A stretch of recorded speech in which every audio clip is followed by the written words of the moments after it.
Hello and welcome back to the house in Fata Morgana. Sorry for the delay. I do actually want to make more videos for the channel, but lately I haven't been able to get anything done, like in general. I don't know why, but I'm working on it and we're here now. So we're going to go back into the game. Isolation is this part. And yeah, maybe one reason I was a bit hesitant is because this looks somewhat daunting, just because so far, like, we have 20 hours of playtime by now and only had to do a few choices, so it's a bit overwhelming. But considering I got a basic gameplay tip for the next door and no comment about this, I will just assume that we can go explore the mansion freely now, so I would go from top to bottom and see what happens. Worst case, we run into a dead end, so let's go to the entrance.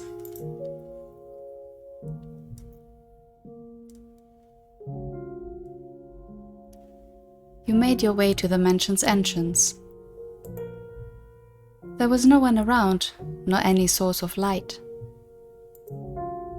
Groping through the darkness, you found the front door, which was sealed shut with a heavy bar. You pressed against the bar, but it remained firmly in place. The door did not budge either. It seemed you could not leave the mansion. Burn the witch. Crucify the impure. When you made a step away from the entrance, you heard a muffled voice. You looked around, but were unable to determine the source of the voice. Nor could you be sure whom you had heard either. Giving up on finding anything at the entrance, you decided to head somewhere else.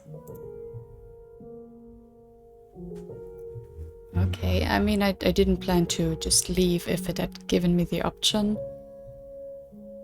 Yeah, so we're getting little glimpses. Interesting. Let's go to the fireplace. That's where we started, right?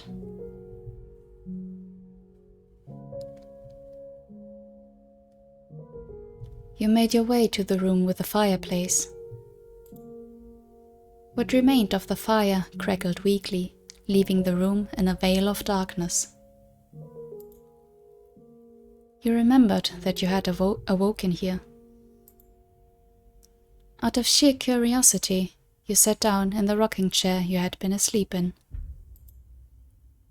Creak, creak, creak. It was as soothing as a cradle to a baby, and in short order, you found your consciousness drifting from your grasp.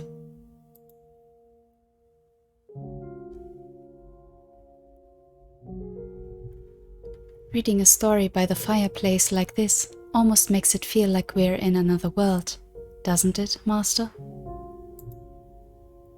I bet that's why troubadours performed at pubs, so they can be near the fire. Oh, you're such a cynic. But that's okay. Say, do you remember when I first arrived here? When I was cleaning the library.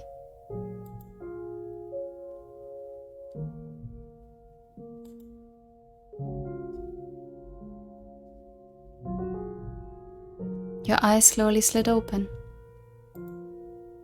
Fragments of a pleasant dream lingered in the back of your mind.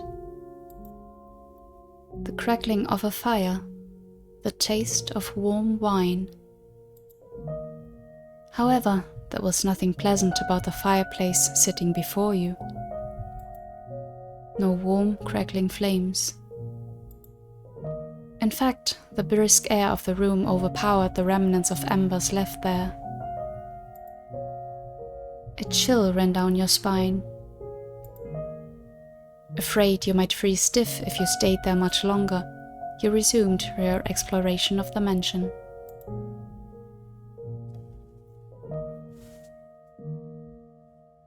Interesting. I guess I would have thought we'd find more tangible things, like any object, something like that. So these fragments, I guess they fit.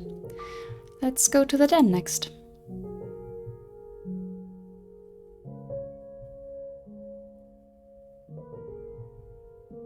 The scent of cigarette smoke lingered in the den. However, the room was silent. Not even an echo of the man's chattering remained. Something was moving. Billiards balls.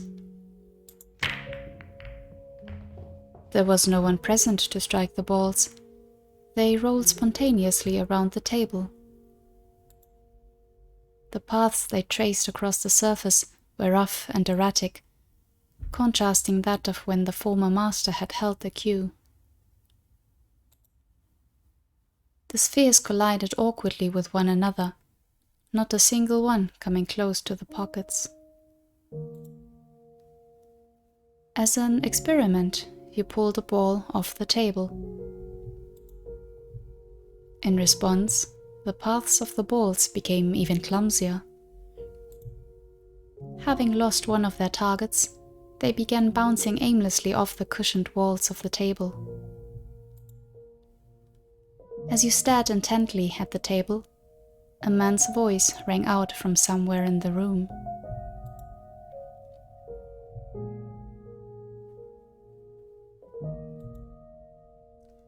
Spinning around, you saw a silhouette of a man.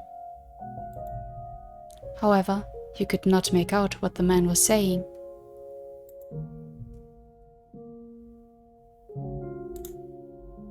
The man thrust his finger at the table. He appeared to want you to return the ball. You reluctantly placed the billiards ball back on the table. When you did, the balls resumed endlessly colliding with one another, never landing in any of the pockets. You looked up to find the shadow gone. Having determined that the maid was not going to appear in the den, you exited the room, making your way back into the corridor.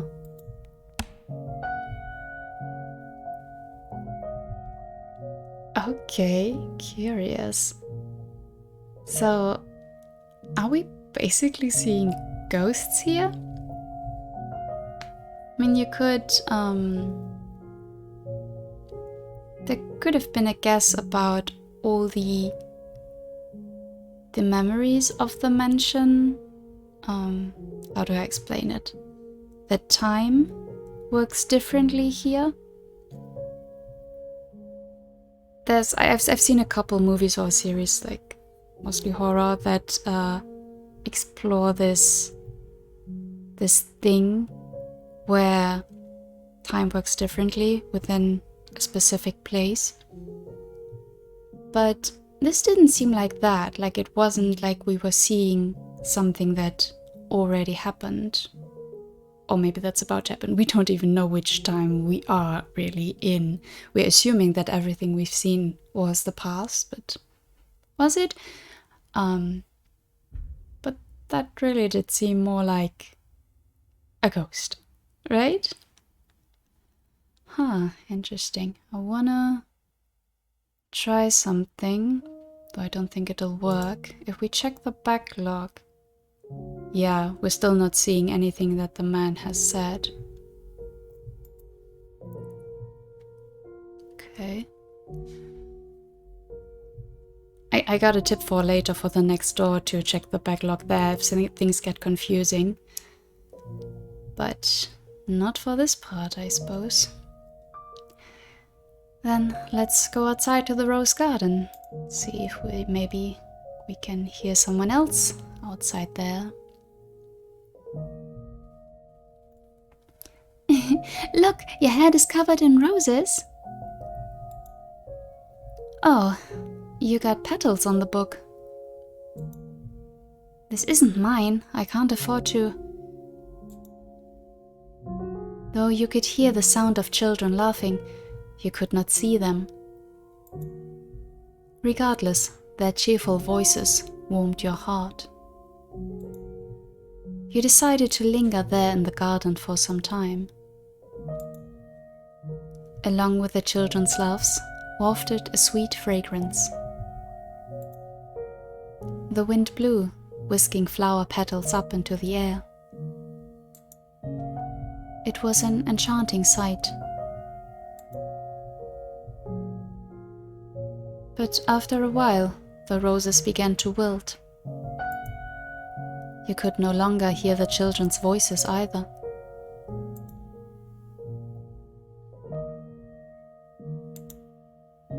A young man stood alone in the withered rose garden. As you drew nearer, you called out to the youth.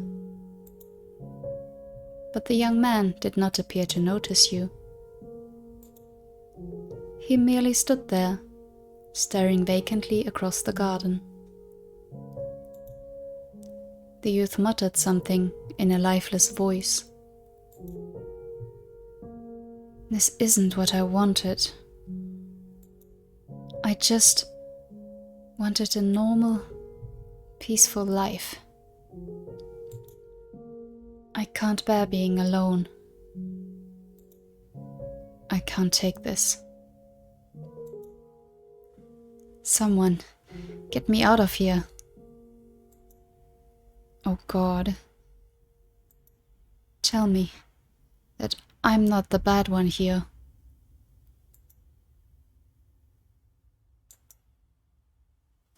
You tried to call out to the young man several times, but he did not seem to hear you. He simply continued muttering to himself. Before long, the youth's shadow faded into nothing. Unable to bear the chilly air any longer, you stepped back into the mansion.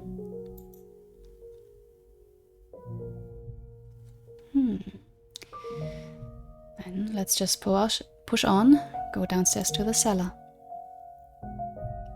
Will we be able to find the writing that Maria found? When you descended into the cellar, you heard beast-like snarling. Along with it came a sour odor and the sound of ripping flesh. You could not see the beast, but that did not make it any less unpleasant.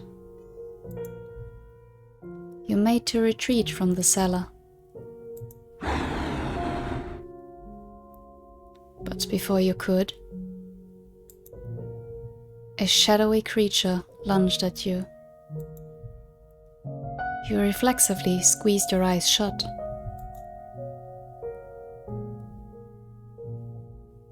After several moments, you opened your eyes again to find a silhouette of a man standing in place of the beast.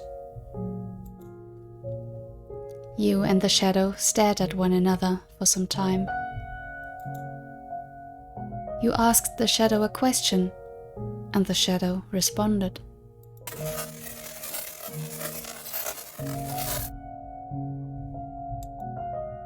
However, you had no idea what it said. The shadow seemed to be trying to communicate something to you, but trying to make sense of something you could not understand was pointless.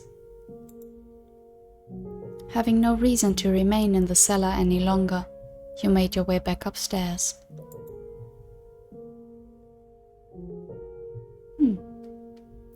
Disappointing. Go to the library.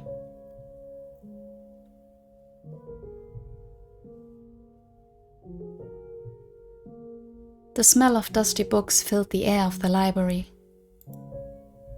You approached a shelf to examine one of the books. And suddenly, an avalanche of them came falling to the floor. You stared blankly at the mountain of books. They had fallen down on their own, but they showed no signs of putting themselves away. Since no one else was there to do it, you began placing the books back on the shelf. 1, 2, 3, a dozen. And as soon as you had gotten them all back up, they came crashing back down again. You wished very much to implore of the maid's assistance, but she did not appear to be in the area.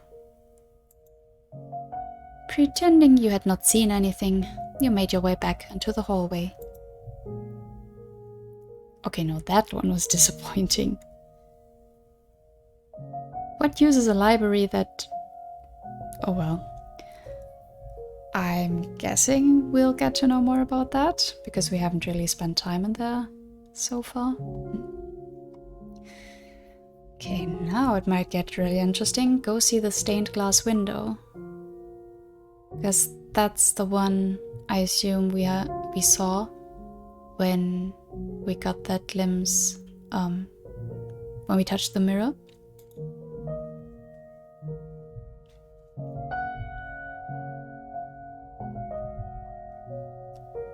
You approached the stained glass window. An array of pews was arranged facing the stained glass. There seemed to be an air of tranquility about the room. You sat down in one of the pews and stared quietly forward for some time. For a moment, you felt like you were on the verge of recalling something, but ultimately, the memory never managed to surface. The maid did not appear to be there. Where could she have gone? You decided to resume exploring the mansion. Nothing yet, but let's go to the master bedroom, for which we got the key last time out of the painting. Sounds odd saying it like that, but those are the things that happen here. You inserted the key you had been given into the door's keyhole. And with a twist, the door opened.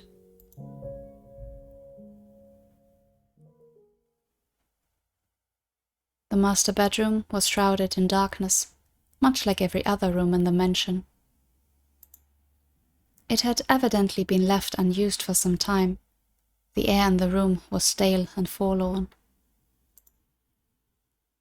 Master. A voice seemed to ring out from somewhere. Come on, get up. Up with you. Master.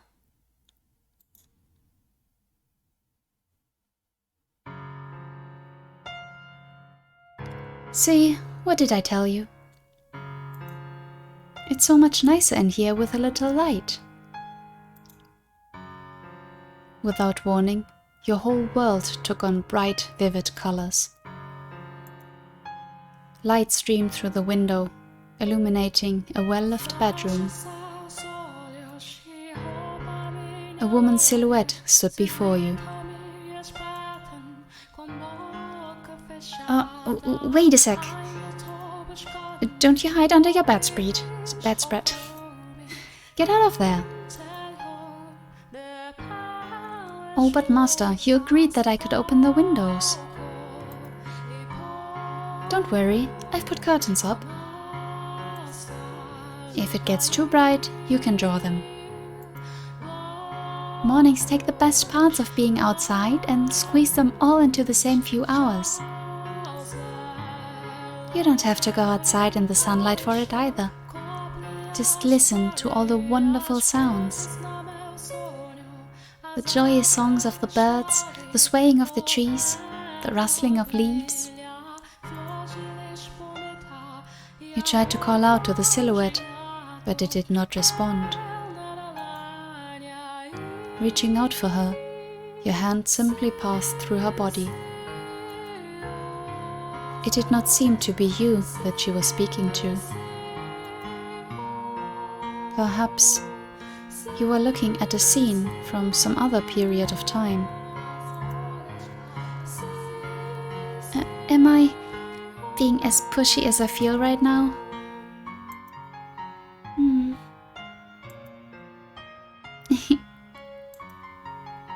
I completely misjudged you. You're the exact opposite of what I thought you were. Let's see. I thought you were cold and cruel. Heartless and incomprehensible. But I'm beginning to get a better idea.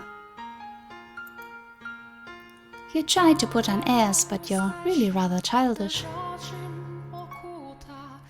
You have a short temper, but can be surprisingly playful. What else? You have a pretty difficult personality too. Now, hear me out. That's not everything. You gave me a chance to talk and you listened intently. You can be kind of nice too. We agreed that we would live together, not just in the same house, so we've got plenty of time to add more to the list. And I hope you can make your own list about me too. This is just the beginning after all. We've got a long, long time ahead of us. Plenty enough to get to know each other, no? Let's not waste any time then.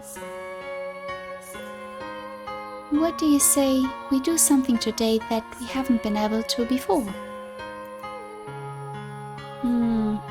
Where should we begin? Oh, I know. We can get this place cleaned up.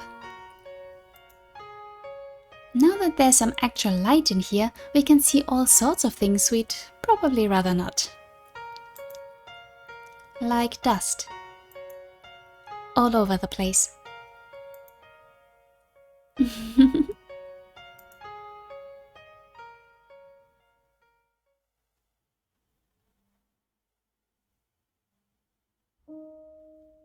When the woman's shadow faded away, the master bedroom transformed back into its old, dreary state. Master, can you say my name?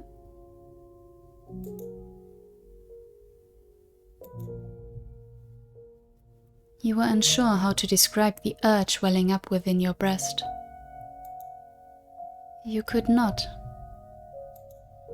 say her name.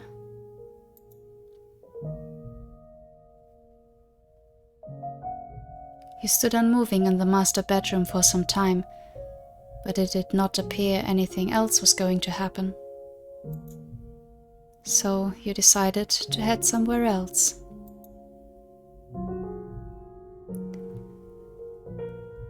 Oh, we can go back to the window?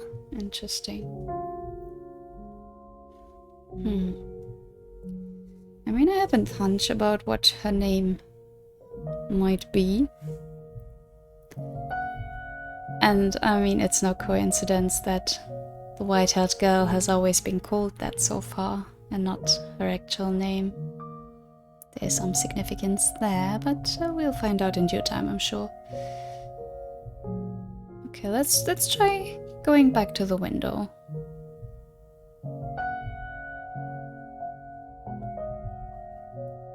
You return to the room with the stained glass window. You had searched throughout the mansion, but had no luck finding the maid. You felt somewhat tired, though. You were not quite sure whether it was physical exhaustion or otherwise. You had little interest in doing any more moving about. Taking a seat in one of the pews, you gazed up at the stained glass. Staring solemnly down back at you was the archangel set to weigh the souls of the deceased. Perhaps he was trying to weigh your soul.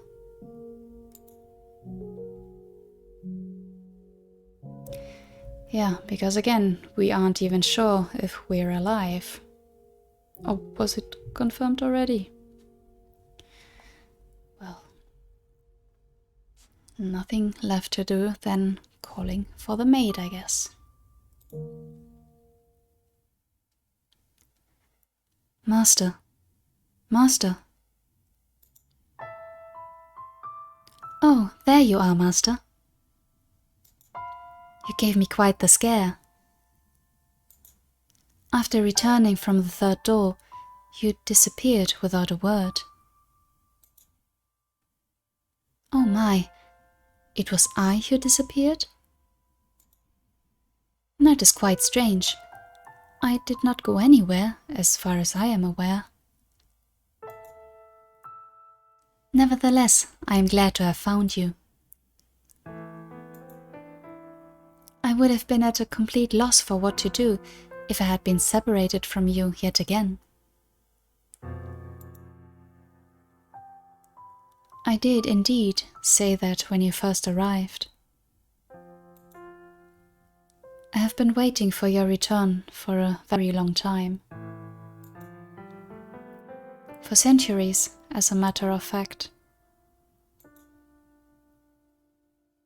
That would make me a ghost then, you say? I am very much not a ghost. Would I be able to hold your hand if I were? I mean, if we're a ghost as well, then yeah. Saying this, the maid took your hand. It was cold enough to send a shudder down your spine, and completely devoid of life. Though, as chilling as it may have been, you still took comfort in the feeling of her hand in yours. The maid looked down at you with gentle eyes. After a few moments of silence, she sat down beside you. The stained glass is quite beautiful, is it not? Every time I see it, it brings a tranquility to my heart. A dreadful, deep-rooted curse afflicts this mansion. However, this room is the one exception.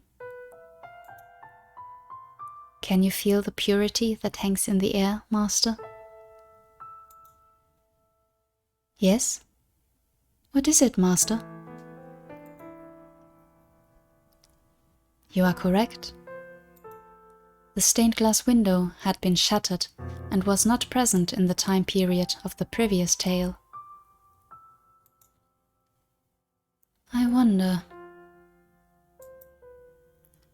Perhaps it is because the mansion we are in presently resides in a realm separate from the real world. We are in a world constructed from myriad memories and histories. I am sure that when you regain your old self, Master, the mansion too shall be restored to its original state. So maybe I'm not so far off in saying that time works differently here. It's a bit different from what I thought, but yeah. So do try and remember, alright?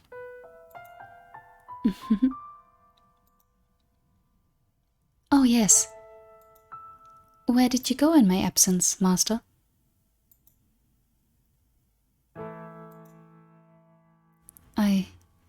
I see. So you explored the mansion then? And did you find anything noteworthy? Memories? I am not quite sure what you mean. How peculiar. As a servant of this house, I pride myself on being aware of most everything present within these walls. I wonder whose memories they could be.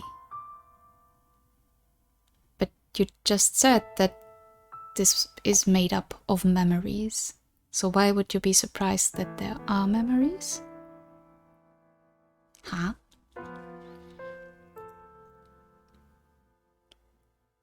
The key to the master bedroom. Why did I throw away the key? Beg your pardon? You say a painting told you? You could see the perplexity on the maid's face. You had never seen her make such an expression before. I know nothing of any key.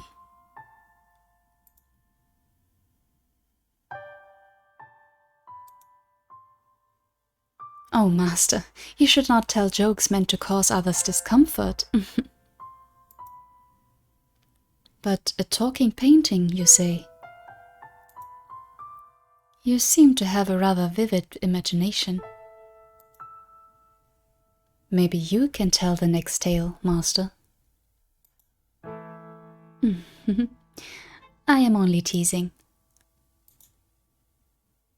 Now, that was a nice break, but we should get moving.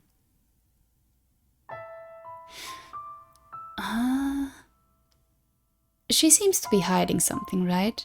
I mean, it is very much possible that we see things she doesn't, so that's fine, but something doesn't add up, unless she doesn't have all her own memories either. The tale I am about to show you is the last of the mansion's memories. I am certain you will remember yourself after seeing it. To our feet. The final door is not far. And please, do not let go of my hand. Holding your hand, the maid led you to the far end of the room. Crossing beneath a stained glass window, a metal door came into view. Our destination lies at the top of these stairs. There we will find one last door. I'm so curious if we are going to find out what role the maid plays in all this.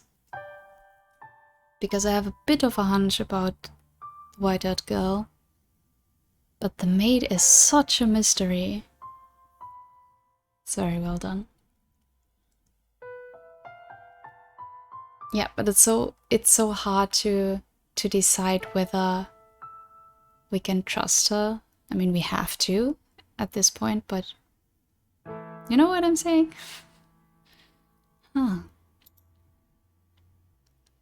She pushed open the metal door, revealing a long, long spiral staircase.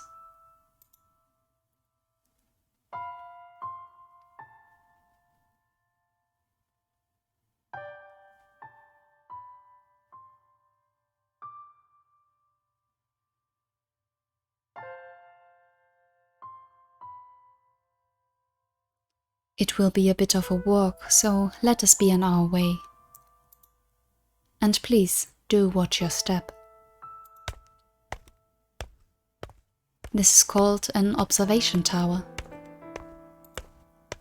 Normally, towers such as this were built in castles or churches, so it is rather strange for there to be one in a mansion.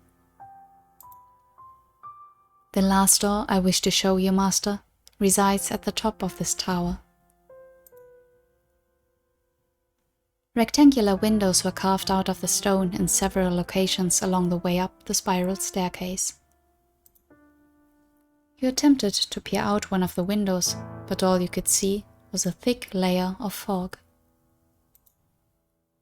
Perhaps the maid's suggestion that the mansion did not presently reside in reality was, in fact, correct. With each step upward, you found yourself gripped by an indescribable sense of anxiety. The feeling somewhat resembled irritation or annoyance. Sensing this, the maid tightly gripped your hand. There is nothing to worry about. You will be fine. It is all in the past. No matter what may happen, so long as you do not let go of my hand, You have nothing to fear. So she keeps repeating that. Is there going to be a point where we have to decide to let go of our hand or something? Exciting. Like I did just... Sorry for having so many thoughts, but us like finally making some progress in the overarching story has me excited. And yeah, I was just having a rough look through some of the discussions on Steam for if there's something about exploring that we already did. And I saw again someone mention about there being pretty much only one good ending in this, and any wrong choices would lead to a bad end. But someone said that the bad ends themselves also add to the story in some way. So, I mean, I will try my best not to run into them this run, but afterwards on my own, I will for sure check them out. I find that really interesting. If bad ends are done right, they can be so good. But oh well. And also, immediately when she said we're basically walking up a tower, do you remember that story the white-haired girl in the first door told? I knew there must have been something to that, and not just a fairy tale. But yeah. You and the maid continued climbing the stairs. Up and up, around and around, marching ever nearer the supposed final door. High up into the tower, as the light from below grew distant, a rotten wood door came into view. Patches of what appeared to be blood stained the surface, and holes had been bored into it with sharp objects of some sort. You heard a scream from far below, where no one should have been. "Kill the witch! Kill the witch! Kill the witch! Burn her! Burn her! Burn her!" You were struck with fear. The next moment, the maid opened the door.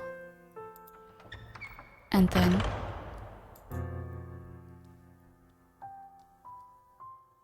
you slowly descended into darkness.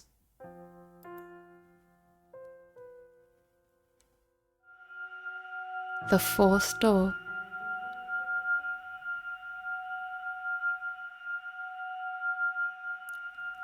$10.99.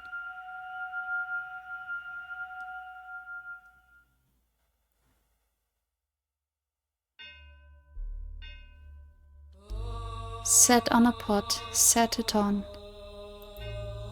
and also pour water into it.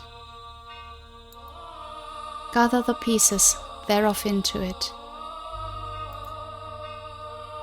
even every good piece, the thigh and the shoulder.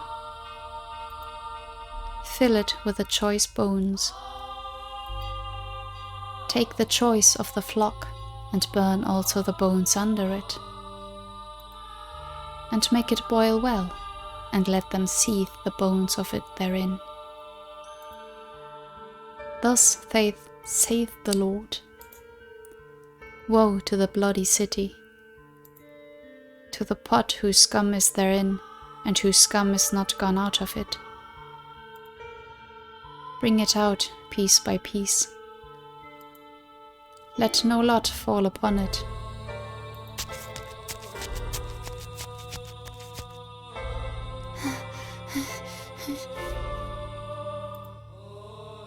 Where is she? Where'd she go? She came down this way, I'm sure of it. Find her. Find her. And burn her. Burn the witch. Burn the witch. Burn the witch, burn the witch, burn the witch. Burn her, burn her, burn her, burn her, burn her, burn her, burn her.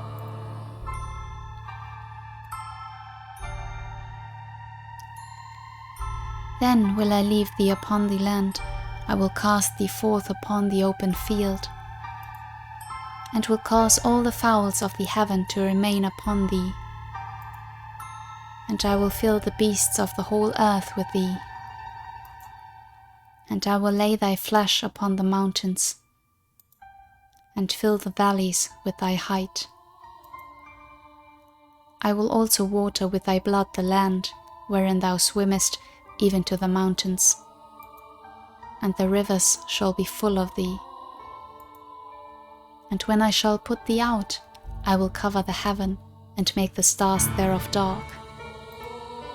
I will cover the sun with a cloud, and the moon shall not give her light. All the bright lights of heaven will I make dark over thee, and set darkness upon thy land.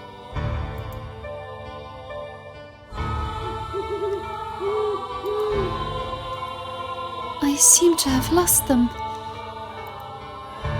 Now, where am I? Where should I go from here? What am I to do?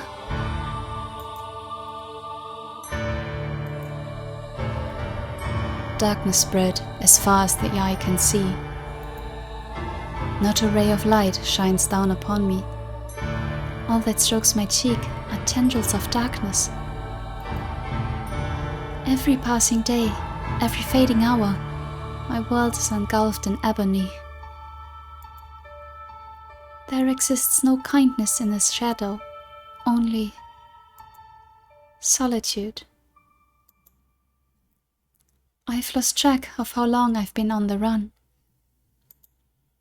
wandering aimlessly, lost, until I arrived at the stark forest. I no longer have anywhere to go.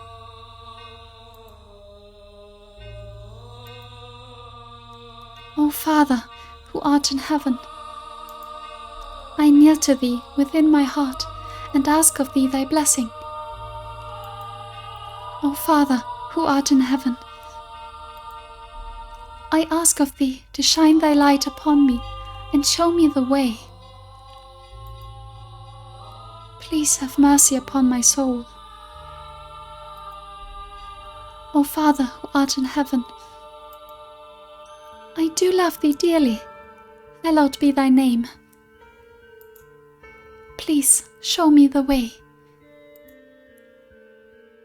I may be shunned and persecuted, and I may have no place to go. But nevertheless, I am unable to give up on life, to cast aside my hope.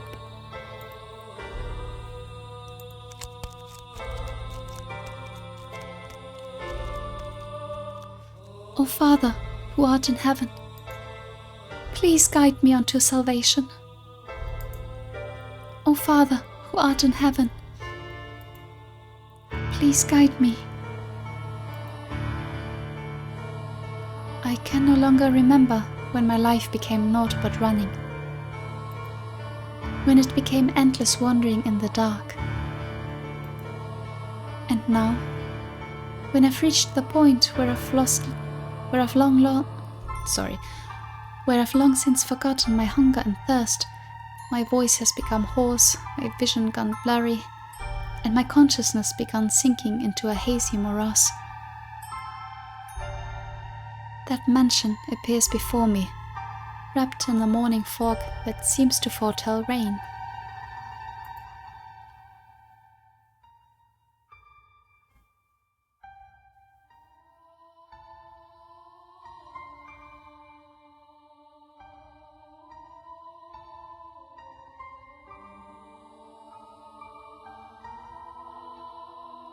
Oh my!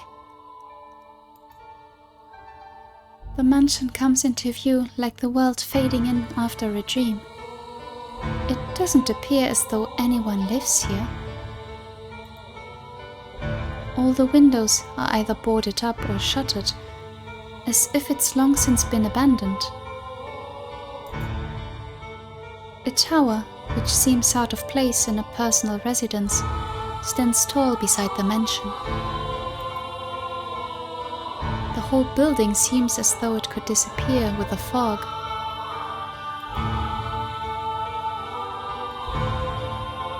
It has an unwelcoming presence, freezing me in my tracks. However, if this is where you have led me, then I shall follow your guidance. Having nowhere else to go, this mansion was my only salvation. The light that guides my way. And so, I must have faith that no matter what I find, whether spirits or wild beasts dwell within these walls, that this is where I will find peace.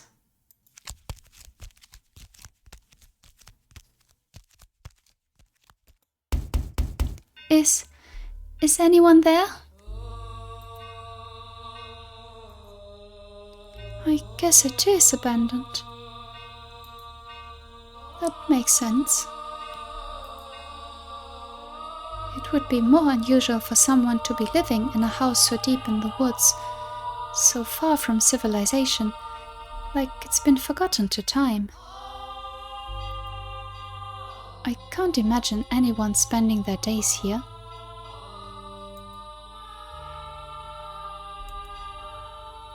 I place my hand on the front door. What if I can't get in? I very much doubt I'll find anywhere else to stay, wandering around through the woods. If the door doesn't open, then I'll die out here in the forest. I've come to accept much, but I'm not ready to forfeit my life yet. Please, open! The door is heavy, and though it seems to protest my attempts to enter, it still opens much easier than I was expecting. I was worried over nothing.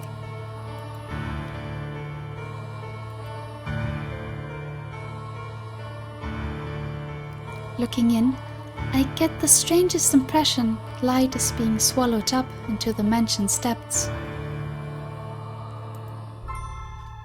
Rather than going inside, it feels as though I'm about to step outside the boundaries of this world.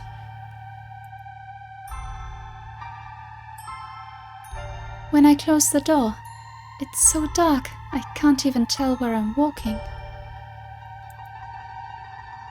I wonder if the window's open. Though I managed to fumble my way over to a window, it's tightly shuttered, and the shutters are caked with rust. I'm probably not getting it open without a fight. If only I had some source of light. I can't even see my hand waving in front of my face. It feels like the floor will fall out from under me, and I'll sink into eternal darkness if I don't watch my step. Fighting back that fear, I slowly walk forward, tracing the wall with my hand.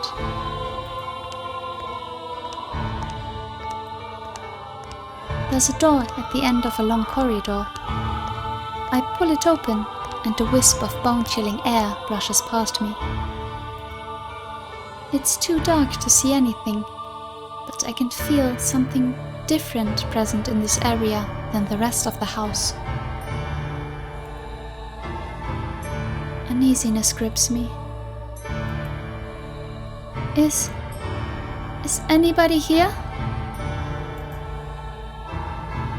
My voice simply disappears into the void.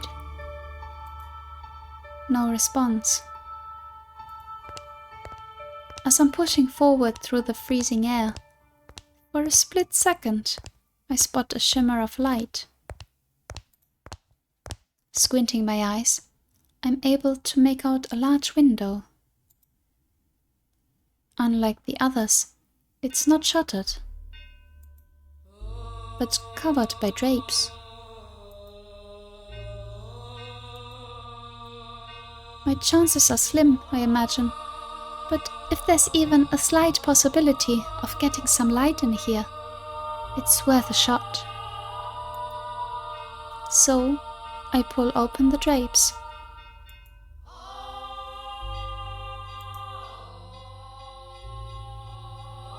The next moment, faint but colorful light shines down on me. It's a stained glass window. From beyond the glass, I can hear the subtle pitter-patter of rain. I guess it finally started. The different colors of light blend into a milky white, dim but wondrous. It's gorgeous. Why would someone cover this up? It's beautiful. With a little more light, it'd be... Please do not touch the drapes.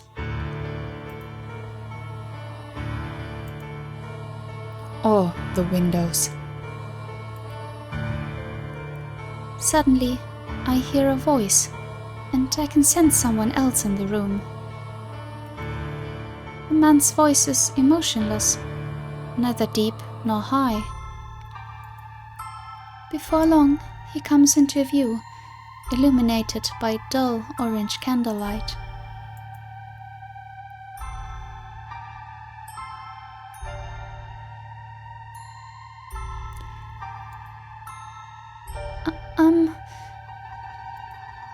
I'm sorry for coming in uninvited. But, I did announce myself.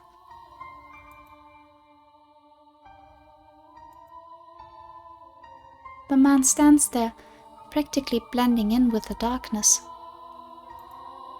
Has he been there the whole time? He's staring straight at me. His gaze wavers slightly, but not enough for me to read anything in it. The candle in his hand and the light from the stained glass window are the only illumination in the room, neither of which are particularly bright. As a result, his outline is faint and blurred. It gives off the impression that he might vanish entirely between blinks. My apologies. I assumed the house was abandoned. I suspect you would have preferred it to be abandoned. Not at all.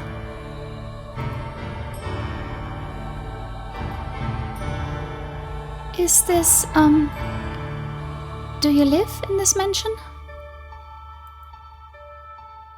Yes, I have for a very long time. I thought I had barred the front door, but it would seem I left it open. What brings you here?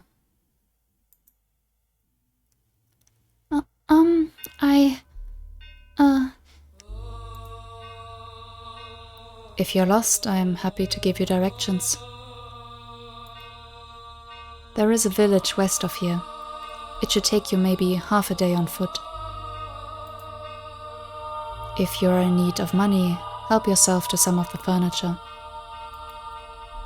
Trade it for food at the village, then make your way to a larger town. Please allow me to stay here.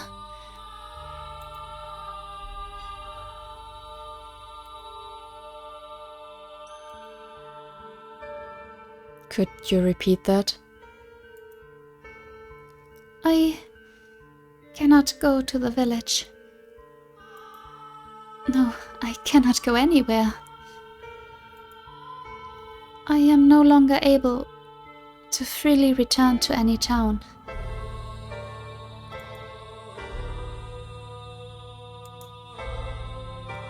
I'm being hunted. You seem rather young to be a sinner.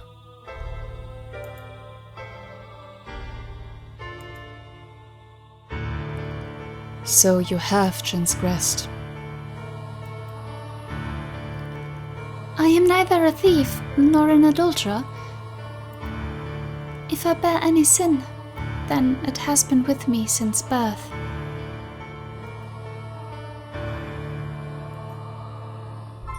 I will do everything I can to stay out of your way. I simply ask that you grant me shelter until it all blows over. If you wish to know of my transgression, I will tell you. So please, do not throw me out.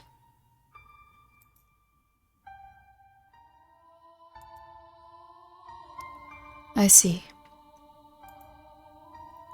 And do you ask this of me, aware of how people refer to this mansion? Pardon?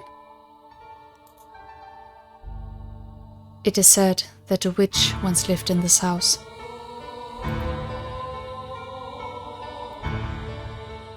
And not just any witch, a cursed witch. This house has been tainted by her seething hatred, and all who dwell within it meet their demise. But you live here, don't you?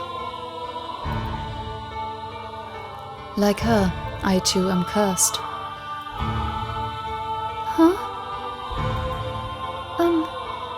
What kind of curse?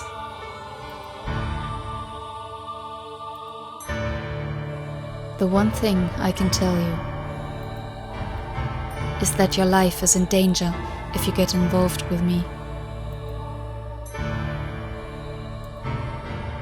Should you approach my curse, I am likely to take your life. You'll kill me? Yes, so you do not belong here. To live with me in this mansion is to sentence yourself to death.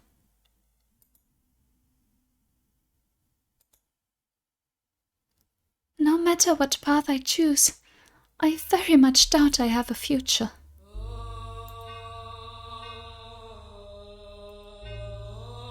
And if that's the case, then I shall live how I want. I don't care what people say about you or this mansion. I wish to stay here.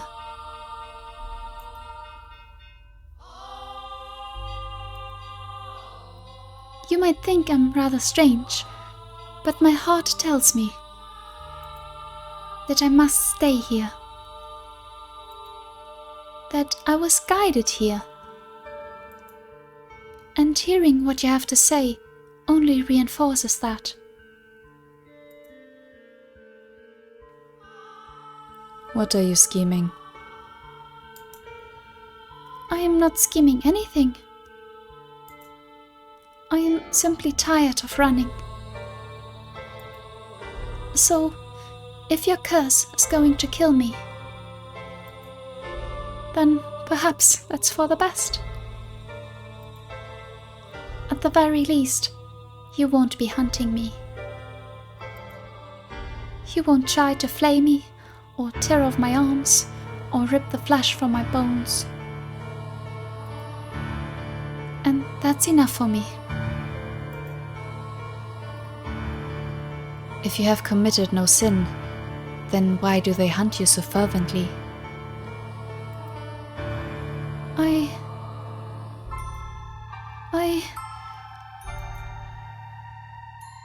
I'm accused of being a witch.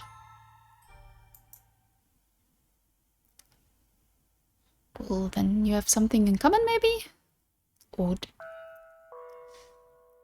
Master, Master, please wake up. Return to me. Ah, have you come too, Master? I apologize for sending you through the door without warning. I must have given you quite the scare. But I beg your forgiveness. I heard a terrible screaming from down the stairs, and I panicked. You say you saw the white-haired girl. I see. So you made it into the world beyond the door before me. I am deeply relieved that I was able to take your hand before losing sight of you. I presume you have already grown familiar with the atmosphere of this time period, Master? If you have seen her, as you said, then you should have a basic grasp of the situation. She was a very misfortunate girl in this era, accused of being a witch, abused and persecuted. Her life was in constant danger. It was, again, her appearance that brought this upon her. That snow-white hair and those ruby-red eyes clearly differentiated her from everyone else. Oh, and I apologize. I neglected to mention that the store is unique. As for what sets it apart, that will be made clear as we proceed, though one difference is in the time period. The tales I have shown you begin with that of the beautiful flaxen-haired family, followed by the tale of the bloodthirsty beast, and then the tale of steel and ambition. Proceeding in chronological order. However, the door we have just entered takes us to the period now known as the Middle Ages, long, long before the other three tales. Yes, that is correct. This is where it all began. The mansion's curse, the truth of the witch, and your identity. All of this should be made known. If, after this tale, you are still unable to reclaim your old self, then there is nothing more I can do. This door contains the last tale I am able to tell you. So I ask of you, please do not let go of my hand until it is all over. Now then, let us begin a beautiful, tragic love story of two solitary souls trapped in a mansion of darkness. In that era, the mansion was a dungeon draped in darkness.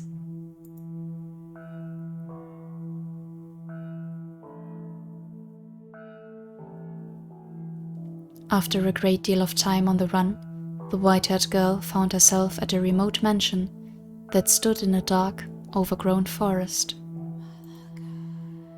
All the windows were either boarded or shuttered, and it was even darker inside the house than out. Not even a ray of moonlight could enter those walls. Only naturally, the white-haired girl had assumed that nobody lived there. But her guess was incorrect. Someone did, indeed, dwell in the house. It was a young man named Michel. Though she could not make out the details of his face in the candlelight, she thought him a very handsome man.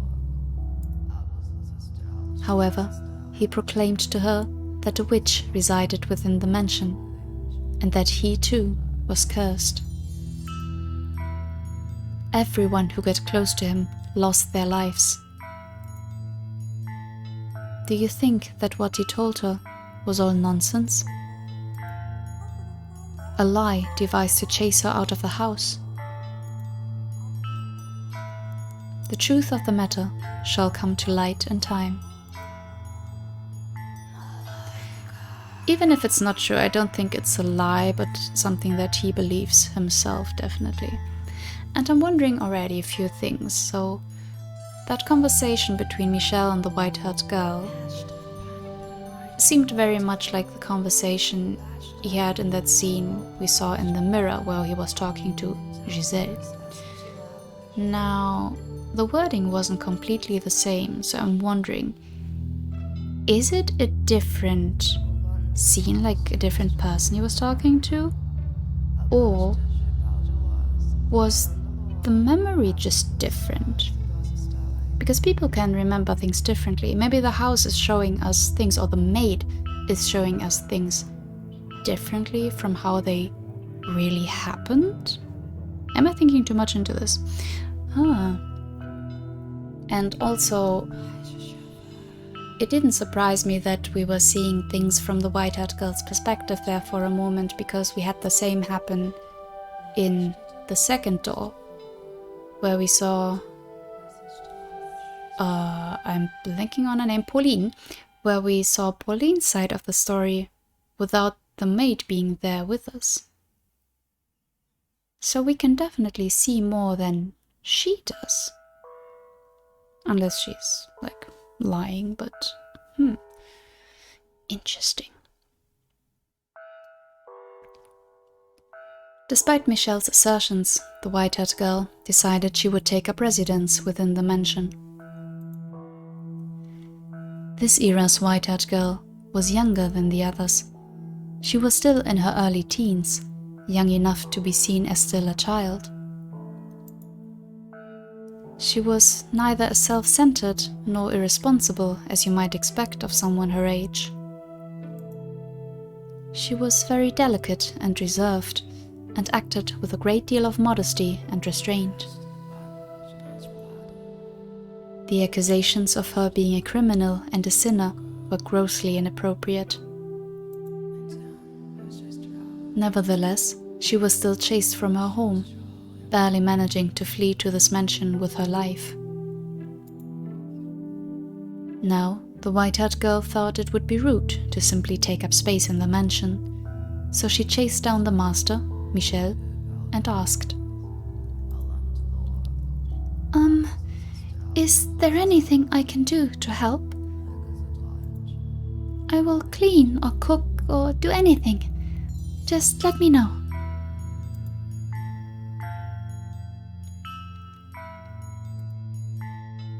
I want to repay you for allowing me to stay here.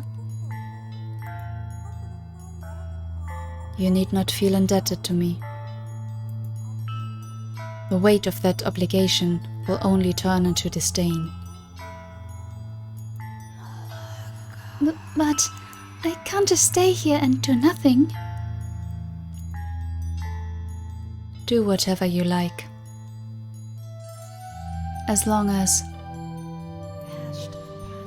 As long as? You do not enter my room. That is all I ask of you.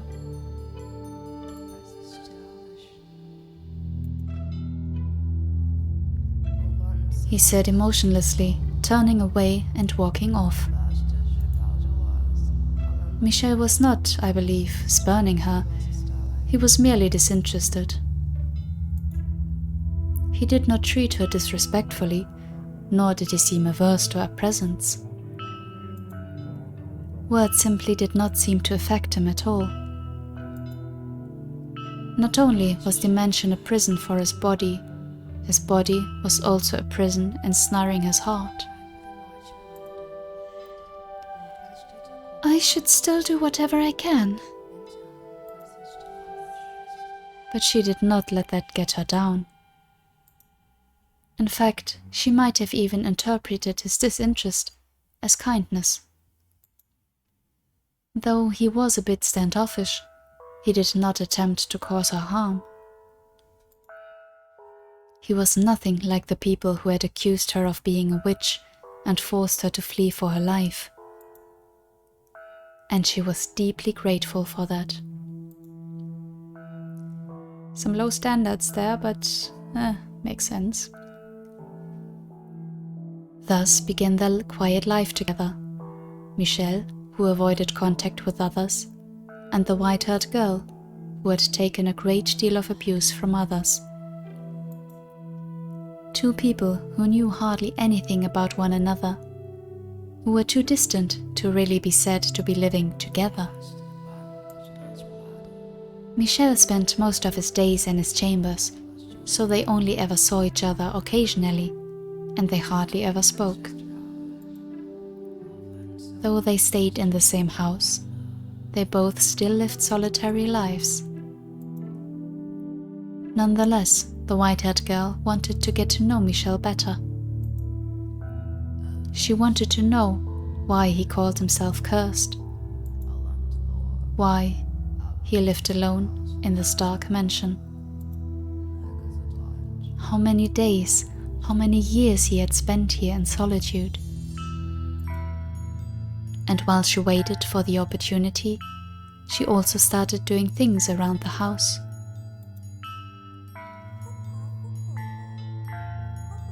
The first project she set out to take care of was cleaning.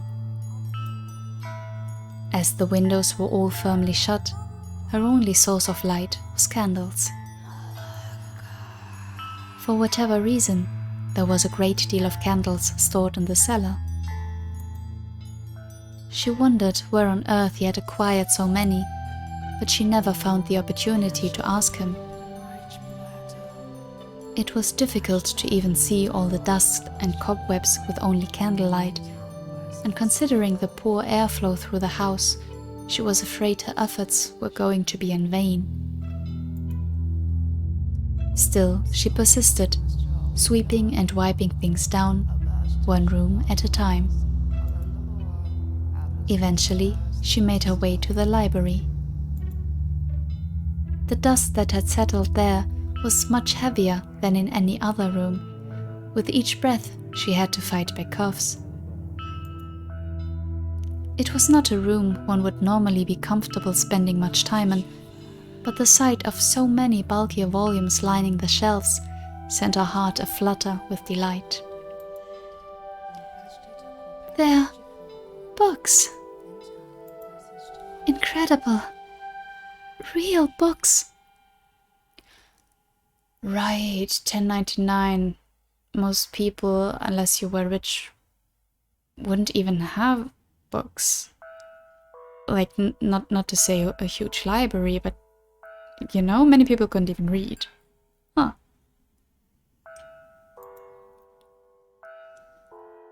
The white-haired girl had never seen a book before.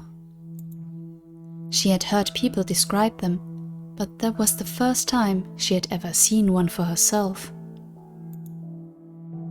Parchment was a very valuable commodity in that era.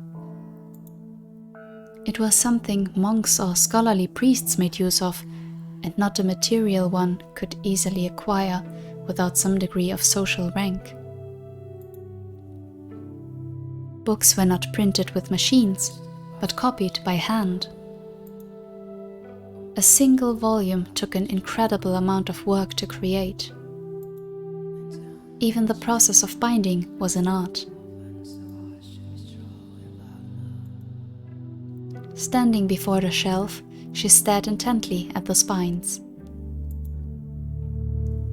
There's so much dust. Does he not read any of them? Just a peek. Just a tiny little peek, she said, making excuses to the empty room as she reached her hand toward one of the books. The tome that caught her eye was on the upper shelf. It bore gorgeous jade embossing and looked like it belonged in a treasure chest. Almost. Though she tended to act older than her age, the white-haired girl was still in her early teens and not especially tall. Even standing tiptoe, it was still just barely within reach.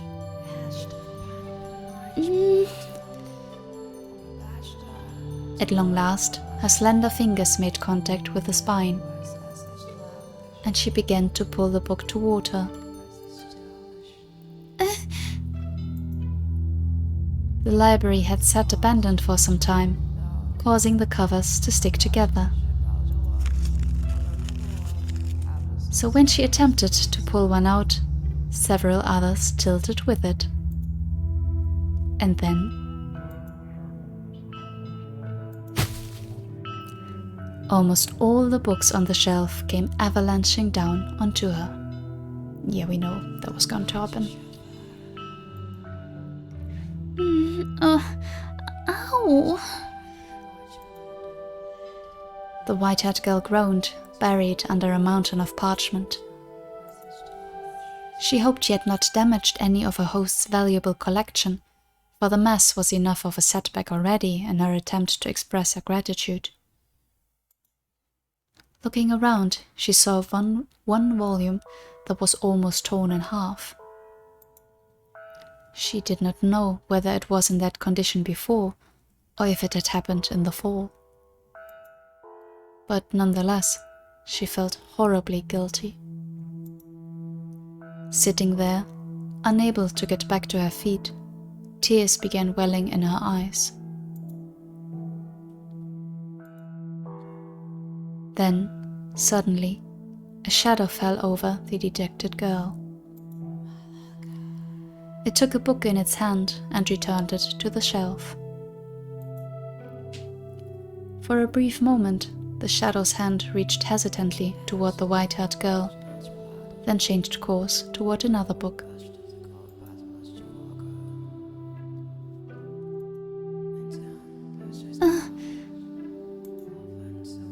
It was Michel. There was a hint of perplexity in his otherwise emotionless eyes. Perhaps he had heard the noise and come to see what had caused it. I'm so sorry. Your books, What were you doing? I'm sorry. I wasn't trying to make a mess. I didn't mean to damage such precious books. There's no need to panic. I'm sorry. You make it sound as though I'm admonishing you. What? Did you want to read a book? I do, but that's not what I originally came here to clean. Clean? Yes. I felt guilty simply being idle. I did say you could do as you pleased, but you have no responsibility to clean anything. I just ended up making a bigger mess anyway.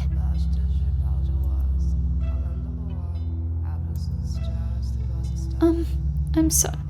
You needn't apologize. Okay. If you want to read, help yourself to any of the books. But I don't know how to read. I just thought the cover was pretty, so I wanted to hold it.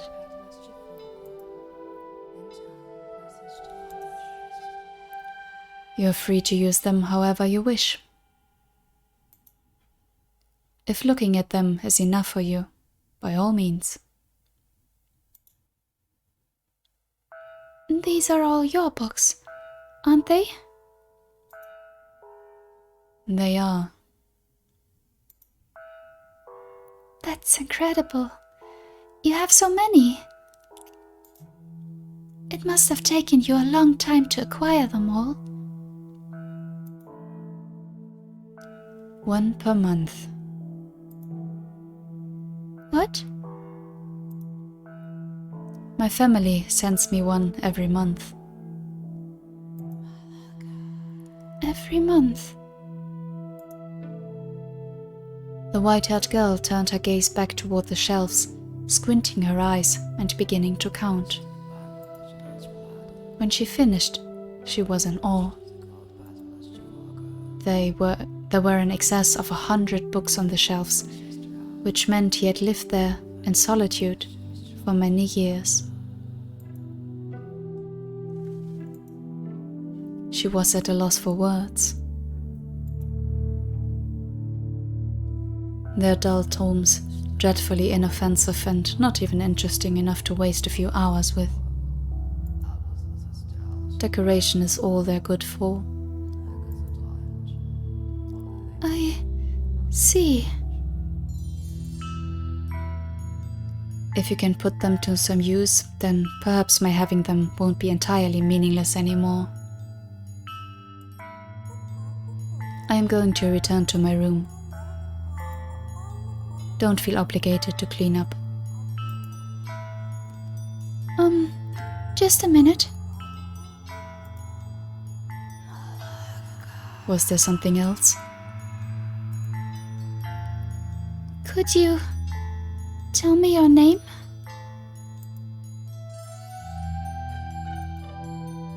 I just realized I never asked for your name. Not knowing what to call you will make conversation awkward. You don't need my name to... I want to, though.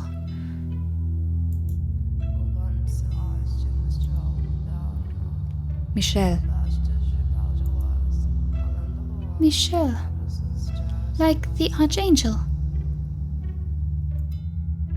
The name suits you quite well.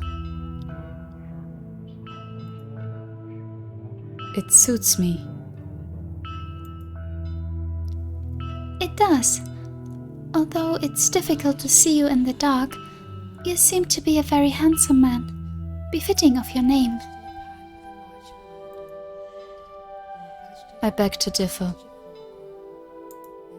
Giving me his name is the highest form of mockery. I expect the real Archangel is probably rather annoyed by it.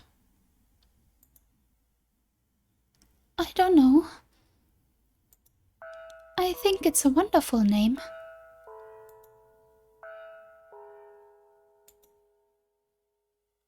And your...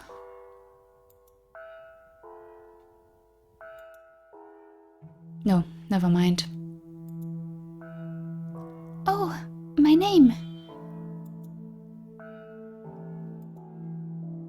My name is Giselle.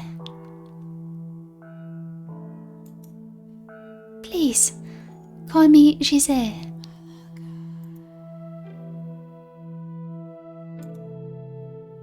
Oh, thank goodness.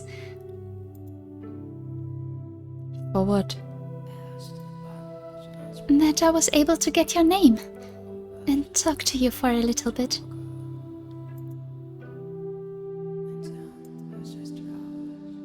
We haven't seen much of each other since I first arrived, so I'm glad that I got to hear your voice. So very glad. You gain nothing by speaking to me. You have no responsibility to do so, and there is no need for you to feel joy about it. I'm not pleased out of some sense of responsibility or necessity. It's just depressing, not being able to have a conversation with someone living in the same house. You do not understand me at all.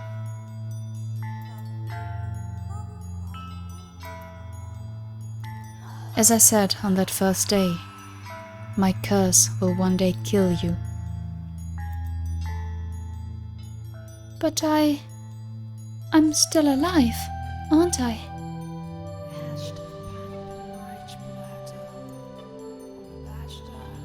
You are welcome to believe I am lying, or that I am merely out of my mind. But it will be too late when you realize the truth.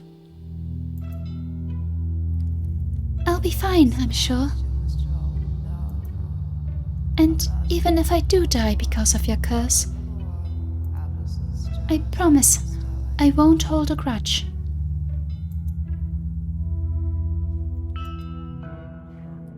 Could you possibly be keeping away from me out of concern?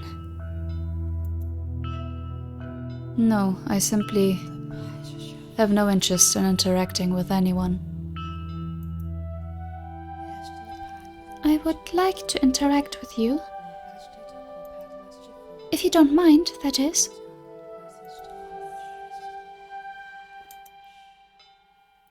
As I told you, you have nothing to gain from that.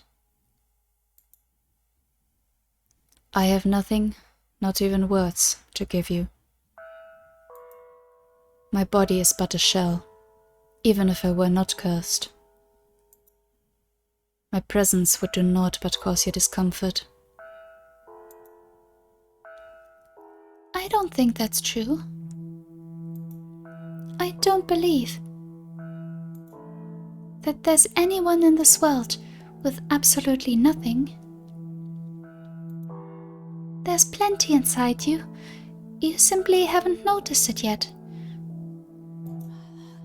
And not all of it will only cause others pain either.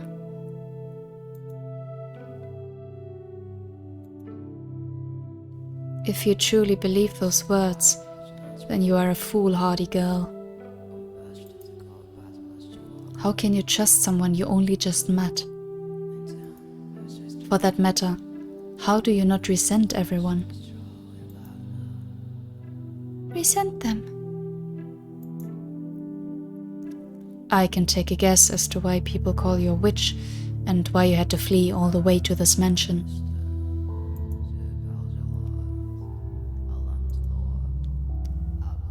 Your white hair and red eyes. That abnormal, seemingly inhuman appearance drew their condemnation.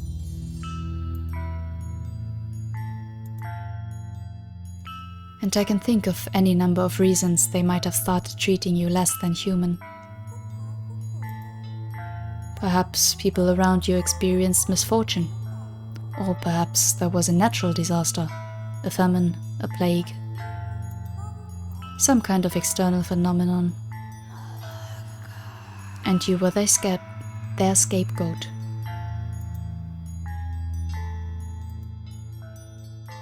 Yes, you are, by and large, correct. Then that would make me as unworthy of your trust as anyone else. I make no claim to having your interests in mind.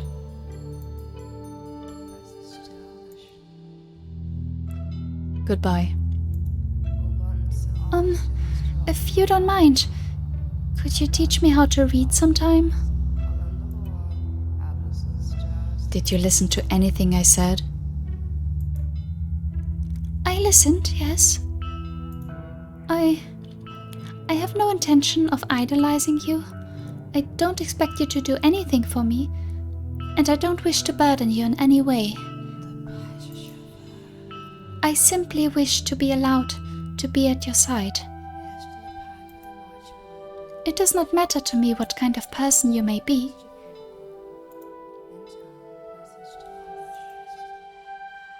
That is all I want.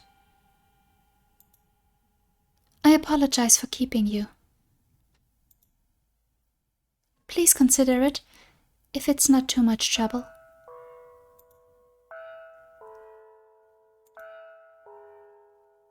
As the master of the house, Michel made his way out of the library. He appeared to be slightly rattled. Perhaps the white-haired girl's determination had ignited something in his chained heart. Or perhaps it was something else. She stared toward the darkness into which Michel had disappeared.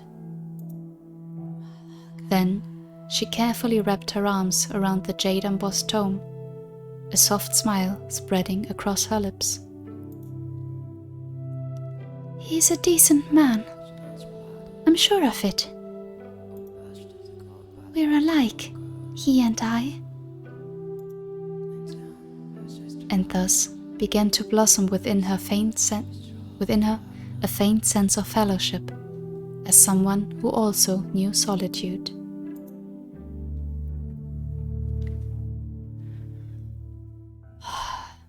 Okay, then.